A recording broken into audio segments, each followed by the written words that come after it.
이번 영상에서는 이제 버트로 첫 번째 실습을 해볼 건데, 첫 번째 실습으로 뭐라 해볼 거냐면은 텍스트 분류 문제를 풀어볼 겁니다. 텍스트 분류 문제를 풀어볼 거고, 저희가 타겟으로 하는 데이터는 이제 한국어, 금융, 뉴스, 긍정, 부정 분류 데이터입니다. 데이터의 링크는 여기 있다고 보시면 되고요. 그리고 버트에 대한 기본적인 설명은 제가 공유 드렸다시피 여기 이 사이트에 적어놨으니까 여기 링크 참고하셔서 버트를 한번 복습을 해보시고 여기 실습을 한번 따라와 주시면 될 것 같아요. 버트 실습을 해야 되니까 우선 저는 이제 트랜스포머스라는 라이브러리를 설치를 할 겁니다. 트랜스포머스 라이브러리는 버트나 GPT와 같은 프리트레인드 랭귀지 모델들을 로드할 수도 있고, 그리고 학습을 위한 코드라던가 인퍼런스를 위한 코드 등을 제공을 해주는 파이썬 패키지죠. 그리고 이제 데이터 세츠라는 패키지도 설치를 할 건데, 이거는 이제 주로 전처리에 사용된다고 보시면 돼요. 주로 전처리에 사용이 돼서 이 두 개의 패키지를 이제 설치를 하고 이제 데이터를 이제 불러야 되는데, 한국어 금융 뉴스 긍정 부정 레이블링된 데이터를 다운로드를 합니다. 다운로드를 해서 판다스로 여기 불러볼게요. 판다스로 불러오면은 데이터의 개수가 4846개가 있습니다. 혹시 그 콜앱을 좀 익숙하지 않으신 분들은 이 좌측에 여기 폴더 모양 클릭하시면은 데이터가 다운로드 된 걸 볼 수가 있어요. 데이터가 다운로드 된 거 볼 수 있고, 여러분들의 컴퓨터에 이 데이터 다운로드 하려면은 여기 마우스 갖다 대고 여기 점점점 있잖아요. 여기 점점점 부분에 마우스 갖다 대고 다운로드 누르시면은 여러분들의 컴퓨터로 데이터가 이제 다운로드가 될 겁니다. 다운로드 될 거고요. 그러면 이제 이 데이터의 개수를 보면 이렇게 총 5개 가 이게 출력이 되는데, 원래 데이터 프레임에서 점 헤드하면은 상위 5개만 출력되죠. 상위 5개만 출력되니까 데이터 형태를 대략적으로 보기 위해서 출력을 해본 겁니다. 여기서 보면은 레이블이 중립에 해당하는 뉴트럴, 그리고 부정에 해당하는 네거티브, 긍정에 해당하는 포지티브, 이렇게 3개가 보이고, 이게 센텐스랑 그리고 KOR 언더바 센텐스라는 게 있는데, 이 데이터는 이게 원래 영어 데이터예요. 영어 데이터라서 영어권의 금융 뉴스 문장을 긍정, 부정, 중립으로 분류하고자 하는 데이터인데, 자, 이거를 이제 한국어로 번역한 게 바로 여기 KOR 언더바 센텐스 열이라고 보시면 돼요. 이거 저는 이제 이걸 제가 번역한 건데, 이 데이터의 레이블이 3개가 정확하게 맞는지 한번 볼까요? 그러면은 레이블스 해서 유니크 찍어보면 되겠죠. 유니크 찍어보면 이렇게 3개인 거 확인할 수 있죠. 여기 n 유니크 찍으면은 총 중복을 제거하고 몇 개인지 나오는데 3개라고 나오죠. 학습을 위해서 각 레이블을 0, 1, 2로 변환할게요. 그러면 이제 중립은 0, 포지티브는 1, 네거티브는 2 이렇게 한번 바꿔줍니다. 레이블을 전부 다 이렇게 바꿔줘요. 기본적으로 버트로 텍스트 분류를 할 때는 레이블이 항상 숫자로 바뀌어져야 됩니다. 레이블이 항상 숫자로 바뀌어줘야 돼요.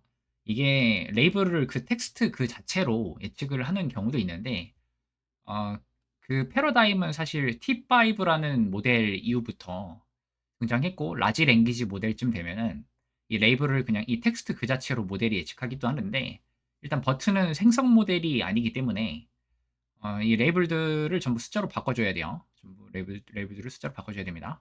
이 값을 변경한 데이터 프레임을 다시 CSV 파일로 저장을 할 겁니다.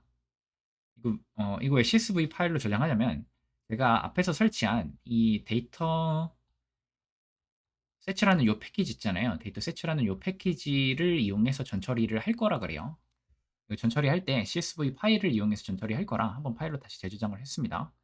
그러면은 이게 새로 고침하면은 이 바이너스 언더바 데이터.csv 파일이 이제 바뀐 걸로 적용이 됐을 건데, 이거 더블 클릭해 볼까요? 더블 클릭해 보면 이게 데이터가 대략적으로 보이는데, 보시면 이게 레이블이 숫자로 바뀌어 있죠. 아까 맨 처음에 다운로드 받았을 때는 이 레이블이 전부 텍스트로 되어 있었는데 이제 전부 레이블이 숫자로 바뀐 것을 우리가 확인을 할 수가 있죠.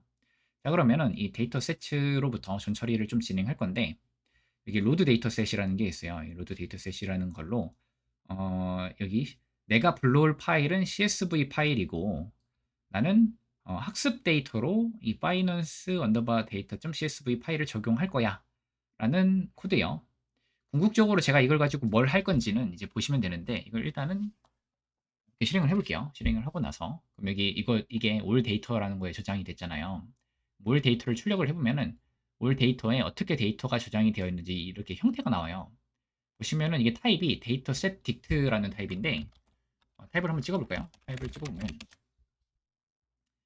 데이터셋 딕트라고 되어 있는데 이렇게 이 상태에서 제가 이거를 8대 2로 분할을 하고자 합니다. 8대 2로 분할을 하고자 해요.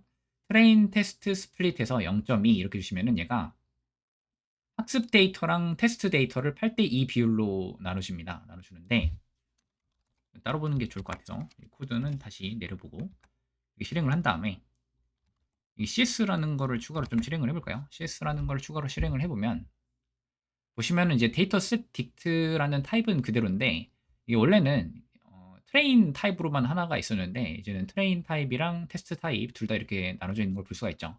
학습 데이터랑 테스트 데이터가 이렇게 분할이 된 거라고 보시면 돼요. 저는 이걸 굳이 또 나눠서 저장을 해보고 싶은 거예요. 여기 보시면은 이게 일종의 키값 역할을 합니다. 키값 역할을 해서 CS 트레인이랑 CS 테스트 이렇게 각각을 트레인 언더바 CS랑 테스트 언더바 CS에 저장을 해요. 그러면 이제 이게 두 개로 나눠지는 거예요. 두 개로 나눠지는데 이렇게 나눠졌을 때는 이제 타입이 달라요. 이게 왜냐면은 트레인이랑 테스트 이렇게 둘 다 공존을 하고 있을 때는 이게 데이터셋 딕트라는 타입이었는데 저희가 이 중에서 이 트레인의 키값으로 여기 안에 내용을 접근한 거잖아요. 트레인이라는 키값 자체로 이 안에 내용을 접근해서 이 안에 내용을 여기다 저장한 거기 때문에 이제 타입이 데이터셋 딕트가 아니라 데이터셋입니다. 타입을 한번 찍어보면은 타입을 찍어보면 트레인 언더바 힐스를 타입에 찍어보면 이제는 이제 데이터셋 딕트가 아니라 데이터셋이죠. 이것도 마찬가지로 타입 찍어보면은 테스트 언더바 힐스 찍어보면은 타입이 데이터셋인 걸 볼 수가 있죠. 볼 수가 있는데 자, 여기서 저는 또 굳이 이거를 어, 8, 훈련 데이터를 또다시 8대 2로 나누려고 해요. 또다시 8대 2로 나눌 거예요. 나눠서 또 다시 저장합니다. 그러면은 이제는 어, 훈련 데이터가 또 나눠지면서 데이터가 3개가 되거든요. 이번에 나눈 테스트 데이터는 이제 valid underbar cs라는 변수에 저장을 했어요. 그러면 훈련 데이터, 검증 데이터, 테스트 데이터 용도로 사용할 겁니다. 다시 정리해 볼까요? 원래는 4,846개의 데이터가 여기 올 데이터에 있었고 이거를 이제 8대 2로 분할했어요. 그래서 요거를 이제 훈련 데이터, 이걸 테스트 데이터로 쓸 건데 근데 이 상태에서 이거를 다시 8대 2로 한 번 더 분할한 거거든요. 8대 2로 다시 분할을 했어요. 그러면은 이제 훈련 데이터, 검증 데이터, 테스트 데이터 이렇게 세 개가 나눠지는 거고 두 번째로 나눈 데이터를 제가 이제 검증 데이터라고 부르는 이유는 사실 여러분들이 이제 다른 머신러닝을 자연어 처리가 아니더라도 한 번쯤 해보셨으면 이 검증 데이터랑 테스트 데이터의 용도가 좀 달라요. 용도가 좀 다릅니다. 검증 데이터는 학습을 하는 동안에 평가하는 용도고 테스트 데이터는 학습이 끝난 다음에 평가하는 용도죠. 이 두 개는 용도가 다릅니다. 이 두 개는 용도가 달라요. 둘 다 학습에는 사용되지 않아요. 그러니까 모델이 이 데이터를 보고 오차로부터 가중치를 업데이트하는 행위 자체를 하지는 않겠지만 우리는 데이터를 이렇게 좀 정석적으로 가게 되면은 훈련 데이터, 검증 데이터, 테스트 데이터 이렇게 세 개로 나눈 다음에 학습하는 동안에 채점하는 건 검증 데이터로 하고 학습 후에 평가하는 건 테스트 데이터로 하는 게 맞으신 거죠. 그래서 데이터가 어떻게 전처리가 되어져 있는지 한번 이 학습 데이터에서 KOR 언더바 센텐스랑 이 레이블스를 각각 이것도 이번에 이게 키값 역할을 합니다. 그래서 찍어보면은 이렇게 나와요. 보시면은 트레인 언더바 CS에서 KOR 언더바 센텐스는 이제 1번 데이터 그리고 레이블은 또 1번 데이터에 대해서 찍어보면은 이렇게 나오는데 보시면은 이 공장은 2009년 중반까지 상업 가동에 들어갈 것으로 예상된다는데 레이블이 0이잖아요. 레이블 0인데 레이블 0은 원래 뭐였죠? 여기 올라가 보면 레이블 0이 뉴트럴이에요. 중립입니다. 근데 우리가 보기에도 보신 그 문장이 이게 어떤 긍정 문장도 아니고 부정 문장도 아니잖아요. 그래서 우리는 이게 중립인가 보다라는 걸 유추를 하실 수가 있겠죠. 자 그러면은 우리가 본격적으로 데이터셋 전처리를 진행을 해볼 건데 위에서 한 게 전처리 아니에요? 하실 수도 있지만 위에서 한 거는 제가 뭐 한 게 없죠. 그냥 데이터를 학습 데이터랑 검증 데이터랑 테스트 데이터로 나눈 것밖에 사실 안 했어요. 본격적으로 전처리를 해야 되는데 여러분들이 버트를 사용하실 때는 맨 앞단에다가 CLS 붙여주셔야 되고, 그리고 문장의 끝. 이 문장이라고 하면은 또 이제 우리가 실제 아는 그 문장이라고 생각하실 수도 있는데, 이게 이 문장이라고 하는 거는 문서일 수도 있어요. 문장일 수도 있고 문서일 수도 있어요. 어쨌든 그냥 데이터의 시작에는 이거 붙이고 데이터의 끝에는 이거 붙여주신다고 보시면 돼요. 네, 그래서 예를 들어서 제가 이제 이 문장이라는 표현을 좀 헷갈리면 안 되는 게, 예를 들어서 제가 안녕하세요, 저는 학생입니다. 그러면은 이제 제가 CLS 문장 SCP 하라고 하니까 이제 이렇게 생각하시는 분들이 있어요. 이게 CLS 하고 문장 끝났네 해가지고 여기다가 SCP 붙이고 이런 분들이 계시는데, 이렇게 하면은 안 되고, 여기서 말하는 문장이라는 표현은 하나의 데이터를 의미해요. 하나의 데이터. 한 종류의 데이터. 그래서 요거 이렇게 이게 문장 두 개라고 하더라도 이게 하나여야 돼요. 그러니까 이게 문장이라는 표현보다는 어떻게 보면은 이제 더 자세히 한다 그러면 문장 또는 문서, 이렇게 봐도 될 것 같아요. 문장 또는 문서. 그런 의미에서의 문장이에요. 그런 의미에서 문장이기 때문에 이게 뭐 문장 단위로 SEP를 넣어야 된다 이런 건 아니에요. 그냥 우리가 풀고자 하는 데이터의 앞뒤에 CLS, SEP 붙여주면 돼요. 그래서 이거를 우리가 훈련 데이터, 검정 데이터, 테스트 데이터에 대해서 전부 CLS 문장 SEP 구조를 만들어줍니다. 이걸 이제 돌려주면은 데이터가 바뀌게 되죠. 데이터 바뀌게 되는데, 테스트 데이터에서 상위 5개 출력을 해보면 이렇게 되는 거예요. 보시면 이게 문장 앞에 CLS, SEP 붙였죠. 전부 문장 앞에 CLS, SEP 붙었다라고 보시면 돼요. 이 문장 앞에 CLS, AP, CLS, SAP, CLS, SAP 붙었고, 랩을 찍어보면은 02100 이렇게 나오네요. 02100 나오는데, 보시면은 얘는 중립이고 얘 부정이네요. 얘 부정. 감소했다. 부정. 그리고 1번 긍정이라는데 여기 세 번째 거 볼까요? 긍정인가 봐요. 보시면 새로운 활력을 불어넣었다. 긍정. 이거는 이제 중립. 00 이렇게 돼 있죠. 전처리가 앞에 CLS 붙이고 뒤에 SEP 붙이는 거를 이제 성공했다 라고 보시면 되겠죠. 자, 그러면 이제 버트 토크나이저를 이제 부를 거예요. 버트 토크나이저. 이 버트라는 거는 이미 사전에 학습된 모델이기 때문에 저희가 이 버트를 사용할 때는 얘가 사전에 학습될 당시, 여기 사전이라는 표현이 좀 어려운 것 같아요. 미리 학습된 모델이죠. 누군가가 옛날에 미리 학습했다는 의미죠. 사전이라는 거는 그냥 프리트레인드, 사전에 했다, 미리 했다라는 뜻이에요. 미리 만들어진 모델이기 때문에 우리는 그 당시 만들어졌던 당시에 규칙을 따르는 토크나이저를 써야 돼요. 저는 이제 어떤 걸 쓸 거냐면 쿨루 버트 베이스라는 한국어 버트를 쓸 겁니다. 이 모델이 괜찮아서 쿨루 버트 베이스라는 한국어 모델을 쓸 거예요. 이거를 이제 불러옵니다. 모델과 토크나이저를 부르는 방법은 각각 다음과 같습니다. 토크나이저 부를 때는 버트 토크나이저 from underbar pretrained라고 하시고 여기다가 이제 모델 이름 적어주시면 돼요. 이거는 이제 토크나이저 불러오는 거죠. 토크나이저 불러오는 거고, 이건 이제 모델 불러오는 거예요. 근데 토크나이저랑 모델 불러올 때 이 모델 이름은 항상 똑같아야 돼요. 항상 똑같아야 돼요. 예를 들어서 제가 SK텔레콤에서 만든 버트를 쓰려고 여기다가는 SK텔레콤에서 만든 버트 이름을 적고, 이건 이제 카카오에서 만든 모델 이름을 적으면 이 모델 이름이 달라지면은 호환이 안 돼요. 호환이. 여기 적는 모델 이름은 똑같아야 됩니다. 그럼 저는 이제 쿨루 버트 베이스라는 토커나이저를 불러올 거예요. 예, 토커나이저가 로드가 됐고, 그럼 이 토커나이저가 뭘 해줄 수 있냐면은 기본적으로 이 토커나이저를 쓰는 이유는 우리가 정수 인코딩을 하기 위함입니다. 각 단어를 정수로 바꿔주기 위함이죠. 자, 이 토커나이저가 뭘 할 수 있는지 대략적으로 보면 토커나이저.토커나이즈 하면은 얘가 이 문장을 실제로 어떻게 쪼개는지를 볼 수 있거든요. 토큰화를 하는 거죠. 토큰화. 이렇게 보면은 이게 잘 쪼개진 것을 볼 수가 있고, 이거를 이렇게 이건 토큰화한 거고, 이거를 다시 정수로 바꾸는 방법은 이 토큰화한 결과를 convert token to IDS라는 거에다가 이 입력을 이게 넣어주시면 돼요. 그럼 이게 정수 인코딩이 됩니다. 이게 정수 인코딩이 되겠죠. 정수 인코딩이 됐고, 그러면은 이게 토큰화 된 게 정수로 바뀐 거니까 CLS가 여기 2번이라는 뜻이겠죠. 그리고 여기 위에 컴마라고 해야 되나요? 이게 컴마가 아니죠. 따옴표죠. 따옴표가 이제 67번이라는 거고, 똑같이 따옴표 두 번 나왔으니까 67 나온 거죠. 이런 식으로 쫙 이어지다가 이 맨 끝에 보시면은 SCP가 있잖아요. 그러면은 여기 보시면 이게 실제로 SAP는 3번 이렇게 된 거라고 볼 수 있죠.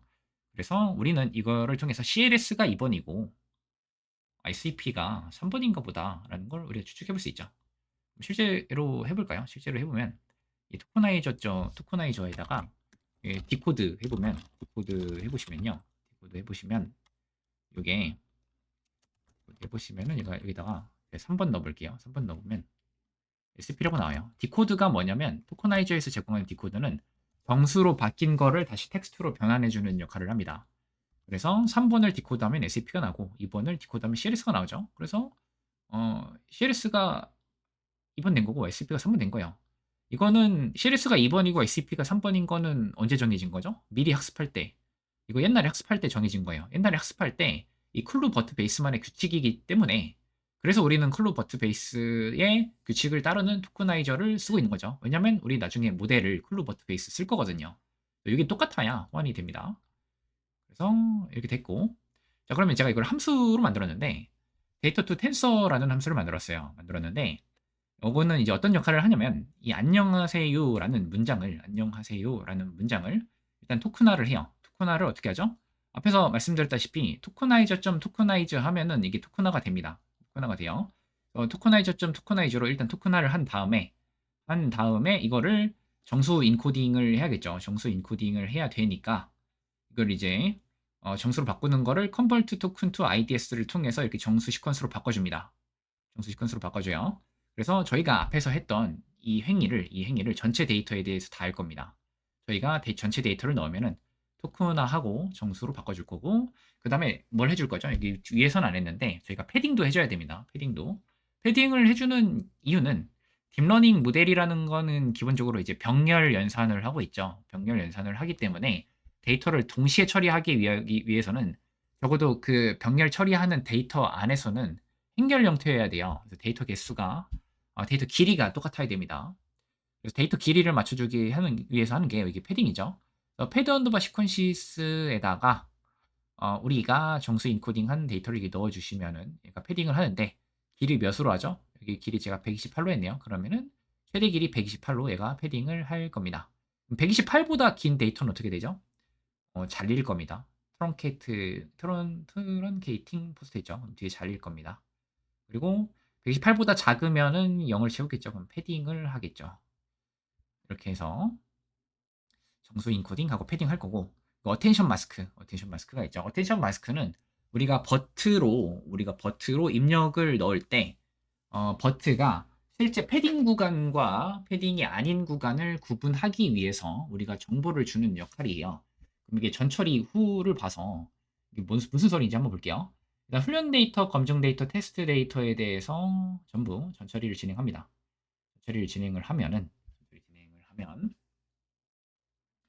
네, 전처리가 끝났죠. 전처리 끝났고 그럼 훈련 데이터 첫 번째 데이터를 출력을 해보면 이게 정수 인코딩 결과고 이 어텐션 마스크를 받아온 건데 보시면 어텐션 마스크를 이렇게 받아온 건데 원래 오리지널 이 문장이 뭐였는지를 보면 좋을 것 같아요. 그래서 제가 tokenized.decode 하고 이게 기존 문장이라고 적고 그리고 나서 여기다가 정수 인코딩 후 문장이라고 적고 그리고 어텐션 마스크라고 해서 적은 다음에 출력을 해 볼게요.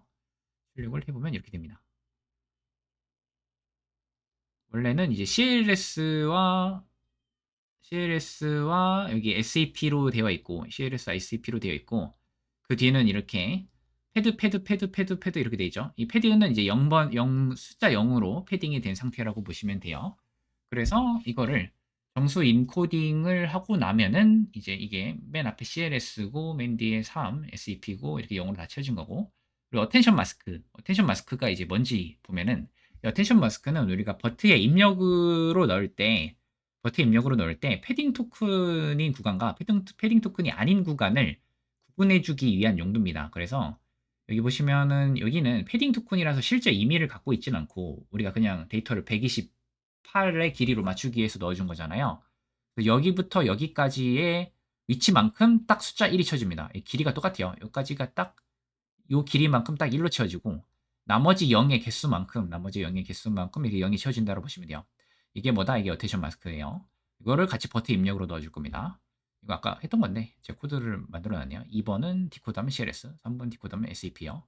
그래서 CLS 2번이고 보시면은 SAP 있는데 여기가 이제 3번이 된 거고 패드는 다 0번이죠. 됐고요.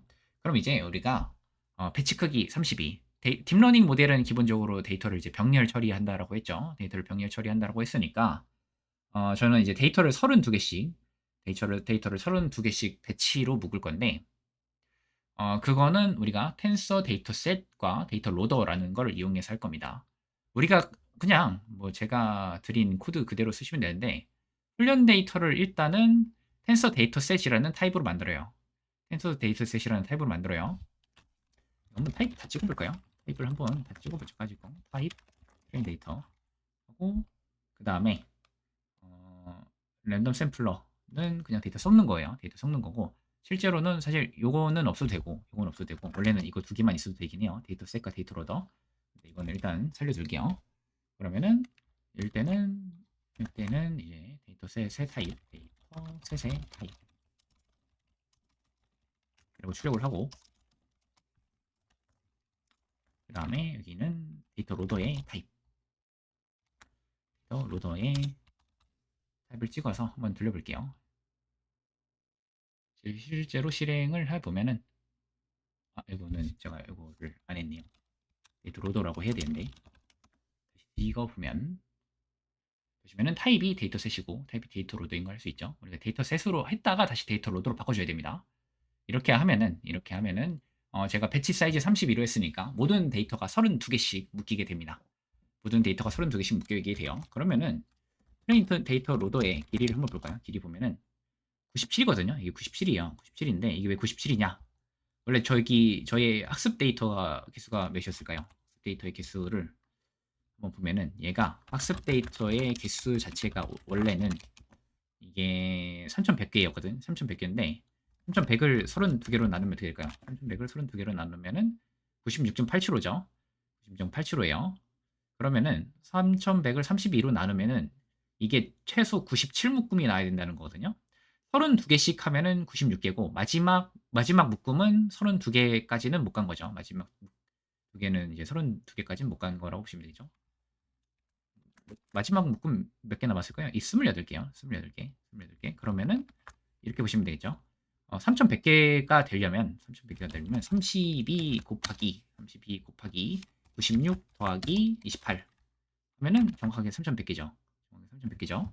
그러니까 정리를 하면은 3100개의 데이터를 32개 묶음까지는 32개 묶음이 아니죠. 96개 묶음 32개씩 96 묶음을 하고 마지막에는 28개로 97번째 묶음을 한다 라고 보시면 돼요. 그게 지금 이 트레인 데이터 로더에 들어가 있는 거죠. 32개 하다가 땡땡땡 가서 마지막에는 28개 해서 여기 트레인 데이터 로더에 저장이 된 거라고 보시면 되겠죠. 그러면은 우리 한번 학습을 해볼 건데 지금 버트잖아요. 이 버트가 사실 GPU가 없으면은 학습할 때 너무 오래 걸리거든요. 저는 그래서 구글의 콜앱에서 제공하는 무료 GPU를 쓸 겁니다. 런타임 유형 변경 누르신 다음에 보시면 T4 GPU가 선택이 되어 있어요. 저는 이제 T4 GPU를 선택해서 이 실습을 하고 있는 거기 때문에 여러분들도 콜앱에서 실습을 하실 때 런타임 유형 변경에서 GPU 꼭 선택을 해주시고 하시는 게 버트를 쓰실 때는 어쨌든 GPU가 있는 게 좋기 때문에 그래서 이 코드는 그냥 GPU가 활성화가 되는지랑 GPU가 어떤 GPU를 쓰고 있는지를 출력하는 코드예요. 그러면은 저는 GPU 한 개고 테슬라 T4를 쓰고 있습니다. 제가 런타임 유형 변경 누르면 제가 테슬라 T4 쓰고 있죠. 이거 A100이랑 V100 쓰려면은 여러분들이 그 콜앱 프로로 콜앱 유료 버전을 쓰셔야 사용 가능한 GPU예요. 저는 이게 이 계정이 무료 버전 계정이라서 무료 GPU를 쓰고 있는 거고 TPU는 뭐냐? TPU가 GPU보다 더 빠릅니다. 근데 왜 안 쓰냐면 TPU를 쓰려면 TPU를 위한 코드가 더 들어가야 돼요. 근데 제가 지금 쓰고 있는 코드에는 TPU를 위한 코드가 따로 없거든요. 그래서 TPU를 위한 코드가 없는데 TPU로 돌리시면은 TPU로 돌아가는 게 아니라 CPU로 돌아갑니다. CPU로 돌아가기 때문에 저는 그냥 이제 GPU로만 선택을 했어요. 자, 이제 모델을 불러올 차례인데, 버티컬 시퀀스 클래시피케이션 점 프롬 프리텐 트레인드에서 이게 모델명 적어주셔야 되는데, 이 모델명은 어디랑 똑같아야 되죠? 여기 위에 보시면 이 버트 토크나이저의 요 이름하고 그리고 이 모델을 불러올 때 요 이름하고 정확하게 일치해야 돼요. 정확하게 일치해야 되고, 그리고 내가 풀고자 하는 문제에서 지금 카테고리의 개수가 몇 개인가를 어디다 적어주셔야 되냐면 여기 num labels에 적어주시면 됩니다. num labels에 적어주시면은 되는데, 여기다가 num labels를 3으로 했죠. 이거 3이죠. 저희가 분류하는 이 데이터가 긍정, 부정, 중립을 분류하는 데이터였기 때문에 저희는 여기 num labels에다가 이 3을 넣어주셔야 됩니다. 그래서 모델을 이렇게 하시게 되면은 클루버트 베이스를 기반으로 해서 마지막에 총 3개 중 하나로 분류하는 출력층을 붙인 모델이 로드가 됩니다. 뭐 좀 쉽게 설명하면은 내가 그냥 3개 중 하나 분류하는 모델을 만들고 싶다. 근데 버트로 하고 싶다면 그냥 이거 쓰시면 돼요. 일단 모델명 적어주시고, 이 이름은 위에서 말씀드렸다시피 이 토크나이저랑 이름이 똑같아야 됩니다. 이 이름 똑같아야 돼요. 그래서 이걸 이제 실행을 하고, 이건 모델을 GPU에 올리는 코드예요. 실행을 하면은 모델이 이제 GPU에 올라갈 겁니다. 그래서 이제 모델을 불러오고 있고요. 모델이 불러와졌습니다. 모델 불러와져 있고, 이 모델의 아키텍처를 보여주고 있는데, 보시면은 맨 처음에 이제 모델 버트에 인베딩 레이어가 있는데, 인베딩 레이어가 3개죠. 첫 번째 인베딩 레이어는 이제 단어 인베딩이고, 두 번째 인베딩 레이어 같은 경우에는 포지션 인베딩이라고 해서 우리가 이제 여기서 각 단어의 위치를 이 트랜스포머 모델에게 첫 번째 단어고 두 번째 단어고 세 번째 단어고 이런 걸 위치를 알려주는 역할의 포지션 인베딩이 있고, 토큰 타입 인베딩스라고 있는데, 버트가 원래 프리트레인드 단계에서 학습할 때 문장을 이제 두 개를 구분할 수 있도록 학습을 해요. 프리트레인드 단계에서 next sentence prediction이라고 하는 두 개의 문장 간의 관계를 이해하는 학습 방법을 사용하고 있기 때문에, 우리가 이제 두 개의 문장을 구분하기 위한 용도로 이걸 토큰 타입 인베딩이 들어가 있는데, 뭐 저희가 지금 푸는 문제에서는 그냥 요것만 모드 인베딩이 버트 안에 있다 정도만 아셔도 됩니다. 그래서 마지막에 요 출력층 보면은 아웃풋 피처스 3라고 돼 있는데, 이게 저희가 여기 3 넣은 거, 여기 3 넣은 게 여기 반영된 거라고 보시면 돼요. 맨 끝에 분류를 위한 출력층이 하나 생겼습니다. 자, 그래서 옵티마이저는 아담을 선택하고, 러닝 레이트는 2e-5라고 돼 있는데, 이거 뭘까요? 2e-5는 2 곱하기 10의 마이너스 5제곱을 한다라는 의미고, 이게 또 무슨 의미냐? 0.00002를 의미합니다. 그냥 0.00002를 의미한다고 보시면 돼요. 그래서 러닝 레이트는 이걸 했고, 저는 학습을 몇 회폭 할 거냐? 2번 할 거예요. 2번. 모델을 2번 학습할 거고, 그리고 요거는 이제 매트릭이죠. 학습하는 동안에 그리고 학습 후에 이 모델의 성능을 계산하기 위해서 정확도를 계산하는 함수와 그리고 F1 스코어를 계산하는 함수를 여기다 정의를 해놓고, 사실 요 어큐러시 스코어랑 F1 스코어는 함수를 만든 적이 없는데 저게 어떻게 되냐 하시면, 이게 위에 올려보시면은 제가 여기 사이킨런에서 제공하고 있는 F1 스코어를 그냥 가져왔어요. F1 스코어를 그냥 가져왔기 때문에 이거 그냥 쓰는 거예요. F1 스코어는. 그냥 이거 쓴다고 보시면 돼요. 그럼 다시 내려와서 이 오큐러시 스코어도 한번 검색해 볼까요? 오큐러시 스코어. 여기 보시면 제가 여기 인풋했네요. 여기도 F1 스코어랑 같이. 그래서 제가 사이킨런에서 이미 제공되고 있는 매트릭 함수를 인풋했기 때문에 사용 가능한 거라고 보시면 되겠죠. 자, 그러면은 이 매트릭 함수 선언하고 학습을 해볼 거예요. 여기 우리가 파이토치로 딥러닝 모델 돌릴 때는 항상 일반적으로 포문이 2개 들어갑니다. 포문이 2개 들어가는데, 이건 이제 어떤 포문이죠? 전체 학습 횟수죠. 전체 학습 횟수. 에포크에 대한 거예요. 전체 학습 횟수고, 이거는 이제 학습을 할 때 데이터를 32개씩 학습을 하기 때문에, 하니까 32개씩 학습을 하니까 여기서는 이제 32개씩 꺼내오는 루프가 있죠. 그래서 우리가 32개씩 꺼내서 97번 할 거예요. 32개씩 97번 꺼내오는 거 자체를 학습을 한 번이라고 했을 때 이게 학습 한 번이죠. 학습 데이터를 32개씩 꺼내서 97번 넣는 게 한 번의 학습이에요. 배치 사이즈만큼. 근데 요거를 총 2번 한다라는 의미에서 이게 그 포문이 여기 바깥 부분에 있는 거예요. 그래서 이거는 우리가 학습을 한 번 하는 거, 학습을 할 때 우리는 데이터를 32개씩 97번 넣을 거예요. 그거를 몇 번 하느냐가 이제 바깥쪽 포문이라고 보시면 되겠죠. 보시면 여기서 이제 보시면 우리는 이 모델에다가 정수 인코딩 결과와 정수 인코딩 결과, 이 아까 배치로 묶었잖아요. 이게 32개씩 되어 있는데 이 32개씩 되어 있는 이 데이터에서 정수 인코딩 결과, 어텐션 마스크, 레이블을 여기 모델에다가 넣어줍니다.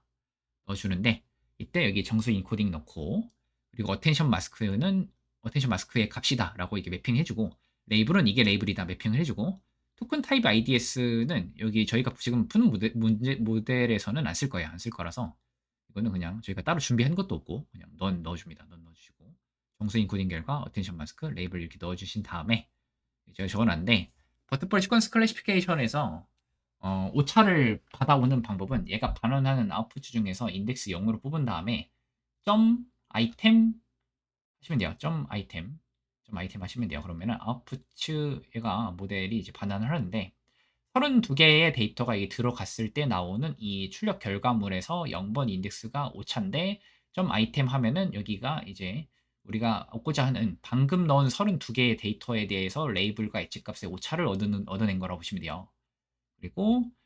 그리고 이제 우리가 학습을 하는 거는 학습하는 코드죠. 이거는 이제 로스 백워드랑 여기 로스 백워드 이게 미분, 오차 함수에 대해서 미분을 하고 그다음에 가중치를 업데이트하는 게 여기죠. 오차 함수에 대해서 미분을 하고 가중치 업데이트하고, 그리고 이제 미분값 0으로 초기하고, 우리 학습을 한다고 하면 이 세 줄 코드는 항상 들어가죠. 오차에 대해서 미분, 파라미터 업데이트, 미분값 0 하는 거를 이제 수행을 해줍니다. 수행을 해서 이거를 실행을 하면은 학습이 총 2번 될 겁니다. 학습이 총 2번 될 거고, 2번 돌았을 때 이렇게 결과가 나와요.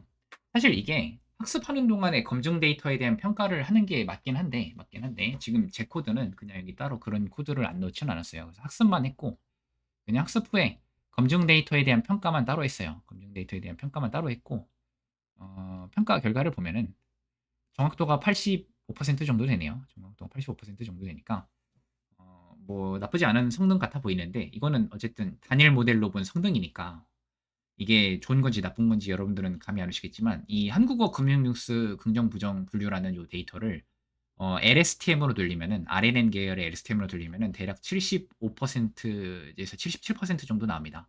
요거는 그래서 버트기 때문에 나올 수 있는 성능이라고 보시면 돼요. 버트기 때문에 나올 수 있는 성능. 학습이 끝났으면은 우리가 모델을 저장을 할 수가 있어요. 제가 지금은 실제 돌리지 않았으니까 이게 보이지 않는데, 여러분들이 실제 학습을 하고 나서 이 코드를 순차적으로 실행하시면은 여기 좌측에 모델이 저장되는 것을 볼 수가 있을 거예요. 이게 컨텐트 하이픈 모델이니까 이 모델 디렉토리가 하나 생길 거고, 거기에 요 파이토치 파일이 생길 거예요. 모델 저장하는 코드니까 여기 여러분들이 실제 실행하시면 모델이라는 디렉토리 안에 이 파일이 생길 겁니다. 이 파일이 생길 건데, 모델 저장한 거를 다시 로드했어요. 다시 로드하면은 이 모델은 방금 저희가 학습한 모델을 저장했다가 그걸 기반으로 다시 불러온 거죠. 불러온 거고, 이 불러온 거 기반으로 이번엔 테스트 데이터를 평가를 해보니까 이렇게 나오는데, 뭐 테스트 데이터 성능도 한 83% 정도 나오네요. 근데 이거 제가 아까 말씀드렸지만 LSTM으로 하면은 75에서 77 정도 나옵니다. 자, 그러면 이제 예측을 해봐야 되는데, 우리가 이 트랜스포머 계열의 우리가 모델을 서비스할 때 좀 쉽게 할 수 있는 방법이 파이프라인이라는 게 있어요. 트랜스포머스 라이브러리에 패키지에 파이프라인이라는 게 있는데, 파이프라인이 뭐냐면은 원래 우리가 예측 함수를 따로 만들어줘야 되거든요. 서비스할 때는 임의의 텍스트가 들어오면은 답변이 나가도록 원래 예측 함수를 따로 만들어줘야 되는데, 이 파이프라인이라는 거를 쓰게 되면은 우리가 따로 예측 함수를 안 만들어주고 얘가 자동으로 예측 함수 만들어줘요. 그래서 이 파이프라인에 내가 지금 풀고자 하는 문제는 텍스트 클래시피케이션이다라고 적어주시고, 이 모델 매핑해주고, 토크나이즈 매핑해주고, 그리고 GPU는 0번 GPU, GPU 한 개니까 0번 GPU 쓸 거고, 최대 길이는 512로 할 거고, 스코어는 리턴올로 해주고, 리턴올 스코어 해주고, 펑션 투 어플라이, 소프트맥스 함수로 총합을, 스코어를 이제 총합을 1로 정규화 해주고, 이런 요구사항들을 적으시면은, 이렇게 요구사항 적고 나서 이걸 파이프로 저장했잖아요. 이 파이프에다가 제가 SK 하이닉스가 매출이 급성장하였다 넣으니까 보시면은 얘가 어차피 제가 여기다가 모델이랑 토커나이저 매핑해 줬잖아요. 그래서 저희가 학습한 모델을 기반으로 예측을 합니다. SK 하이닉스가 매출이 하였다라고 했을 때 제가 학습한 모델은 어떻게 예측하는지를 보면은 레이블 0은 스코어가 0.08이고요. 레이블 1은 스코어가 0.9, 레이블 2는 스코어가 0.01이죠. 그럼 스코어가 가장 높은 거는 레이블 1이죠. 레이블 1인데 참고로 위에서 제가 말씀드렸지만 레이블 1이 여기서는 긍정이에요. 아까 0, 1, 2 매핑할 때 보시면 레이블 긍정이에요. 그럼 얘가 긍정으로 예측했다라는 건데 저는 사실 이게 정답이 뭔지만 궁금하지 각 레이블에 대한 스코어가 궁금하지는 않을 수 있잖아요. 정답이 뭔지만 궁금해요. 그러면 이 리터널 스코어 true를 이번엔 뺐어요. 리터널 스코어 true를 뺐더니 이제는 모든 예측 각 레이블에 대해서 스코어를 뽑는 게 아니고 그냥 정답인 레이블에 대해서만 스코어를 뽑아줍니다. 그래서 레이블 1이 0.9에서 이제 아까 이게 가장 스코어가 높은 얘만 뽑아주는 거예요. 리터널 스코어 true를 빼버리면은 디폴트 값이 펄스기 때문에 이렇게 해서 앞으로는 저희가 어떤 텍스트를 넣으면은 레이블 0이든 1이든 2든 정답이 나오고 그러니까 얘가 예측한 스코어가 가장 높은 레이블만 출력이 될 겁니다. 그럼 이제 이렇게 보는 것도 조금 그렇다 싶으면은 이제 이거를 또 해석을 쉽게 할 수 있도록 제가 레이블 딕셔너리를 만들었어요. 레이블 0일 땐 중립으로 바꾸고 레이블 1일 땐 긍정으로, 레이블 2일 땐 부정으로 바꿔서 출력이 되도록 그래서 이 프레딕션이라는 이 딕셔너리를 기반으로 함수를 만든 다음에 제가 뭐 패스트 캠퍼스가 매출이 급성장하였다를 넣어보면은 뭐 레이블이 아무래도 1이 스코어가 가장 높았겠죠? 그럼 긍정. GPT의 등장으로 인공지능 스타트업들은 비산이다. 라는 입력을 넣었더니 이제 부정으로 나왔는데 그럼 얘가 실제로 예측했을 때 레이블 2라고 나왔다라는 거겠죠. 그리고 인공지능 기술의 발전으로 누군가는 기회를 얻을 것이고 누군가는 얻지 못할 것이다 했더니 중립으로 나왔는데 그 말은 그 모델의 예측이 얘가 레이블 0이었다라는 거겠죠. 현재 데이터셋의 경우에는 레이블이 3개인데 만약 레이블 2개로 하고 싶다 하면은 뭐 데이터에 여러분들이 갖고 계신 데이터가 레이블이 2개다 하면은 이걸 2로 바꿔주면 돼요. 그러면 만약에 레이블이 내가 30개다. 30개 중 하나 분류하는 모델을 만들고 싶다 하면은 여기 30 넣어주면 돼요. 30 넣어주면 돼요. 30 넣어주면 돼요. 그래서 제가 이제 작성한 요 코드는 여러분들이 그냥 바로 현업에서 써도 될 만한 코드인 것 같아요. 뭐 제가 이거 여러 번 검증한 코드이기 때문에 데이터만 바꿔서 돌리셔도 아마 잘 돌아갈 거예요.